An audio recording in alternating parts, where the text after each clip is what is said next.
Front கிளாஸை தொடச்சி காட்டுறேன். இந்த மாதிரி கையில் துடைக்க முடியுமா அப்படின்னு சொல்லிட்டு கொஞ்சம் யோசிச்சு பாருங்க. இங்கே பாருங்க, அப்படியே சக் பண்ணிட்டு வருது பாருங்க. இந்த பெரிய பெரிய அப்பார்ட்மெண்ட்டு கிளாஸ் எல்லாரும், அதாவது நம்ம ஆஃபீஸில் யூஸ் பண்ணுற கிளாஸ் எல்லாமே வந்து இப்படி தான் வந்து க்ளீன் பண்ணுவாங்க. பர்ஃபெக்டாக வருது பாருங்கள். ஏன்னா அந்த பிளேடு அந்த மாதிரி யூஸ் பண்ணியிருக்க அந்த பிளேடு செக்ஷனோடு வரதுனால செம்மையாக வந்து ஃபினிஷிங் வந்து நல்லாயிருக்கும்.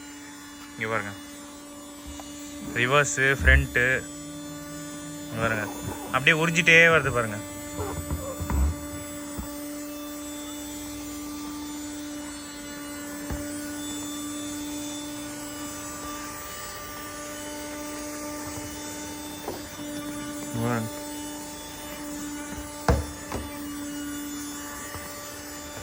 அவ்வளோதான் முடிஞ்சிச்சு பாருங்கள். எவ்வளோ ஃபாஸ்ட்டாக வந்து பண்ணோம். ரெண்டாவது